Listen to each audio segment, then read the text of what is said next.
Why do we force? So that we can learn to pick ourselves up. Have you ever gotten so fed up with something that you just want to give up? Or do things like the weather bother you so much it brings your head down? Motivation is something we all need at one time or another.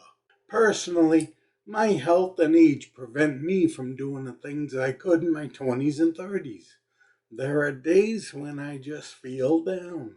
Those are the times I need to pick myself up.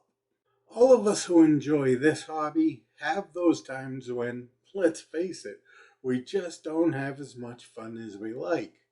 There are parts of this hobby that, as tasks by themselves, are not fun. Personally, I hate attaching bands using the wrap and tuck method. How do we keep the fun in the hobby? Well, by having the right attitude and finding a good motivator. Motivation can take many forms. Without getting too deep into psychology, there are two types of motivation. My instructor in the video course I took did a segment on motivation. Here's a part of what he said about it. There are two kinds of motivation, internal or external. External motivation is like getting a prize for doing the thing.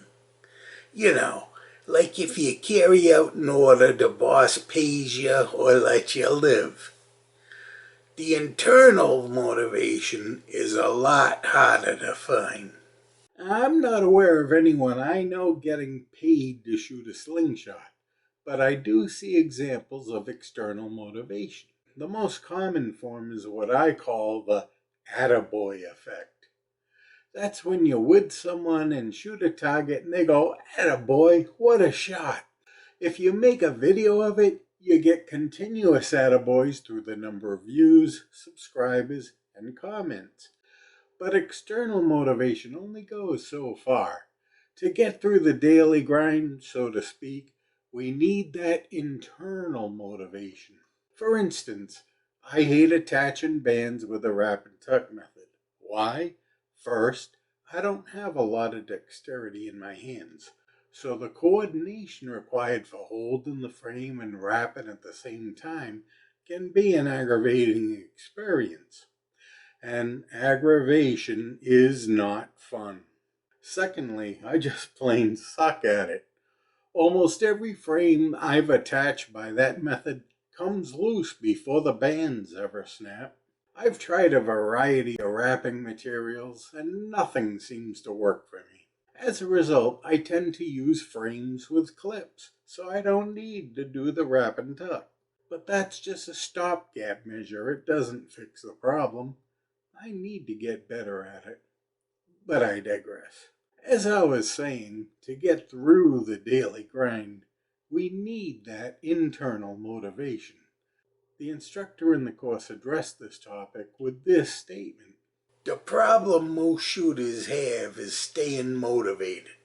Too many times I've seen people who do it for the wrong reason.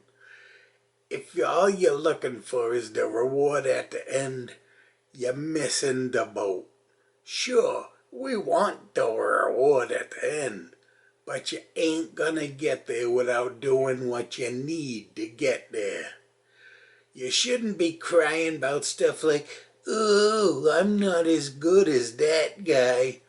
You just need to stay motivated at being the best you can be. Don't compare yourself to others. Just try to be the best you can. That was when I had my aha moment. That was weird. I was getting down because I wasn't as good as the guys I was seeing in the videos. Do you do the same thing? I had to realize that I'm not those guys who are half my age, who have been shooting longer than me, and who are healthy. My personal motivation is to simply do the best I can do. None of us can do more than that. It's a repeating process. First is a challenge. The first time I picked up a slingshot, I asked myself, can I hit a paper plate? When I did it, I got a feeling of satisfaction. The next challenge was, can I hit it 80% of the time? Sure, it took a couple of tries, but I was enjoying the process. Shooting at a target is fun, as we all know. As I improved, the targets got smaller. Stickers on the plates, cans, pheasant heads, and then spinners of different sizes. Each step was a challenge. I enjoyed the journey to ultimately the satisfaction of reaching each goal. There's not much that beats the feeling of meeting a tough challenge. My desire to experience that feeling again helps to motivate me with the boring task. Things like cutting latex, attaching pouches, or even attaching bands with wrap and tuck aren't particularly fun, to be sure. At times I simply don't want to do those things. That's when attitude comes into play. If I want the feeling of satisfaction again, my immediate pleasure isn't important. Are there times when I want to give up? Sure. But this hobby is full of really cool guys who I want to hang out with. If I quit, I can't hang out with them. My instructor gave me a piece of advice once that gets me through the boring task. He told me, a man's gotta do what a man's gotta do to get done what needs getting done. I'll never be a world-class slingshot shooter. I know and accept that. But that's not why I shoot slingshots. I do it because it's fun. And when I lose sight of that fact, it affects me mentally. So how do I put the fun back in it? I just plink for fun.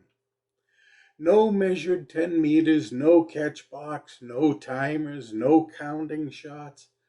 I just shoot with clay ammo, so I don't even have to gather my ammo after. Carefree and fun. Sometimes I'll message one of the guys just to chat. The guys in this hobby are a cool group of guys. They are the kind of guys who hit that thumbs up button below. You know what else cool guys do? They click here to watch this video on the right. Go ahead, pretend it's a can and hit it.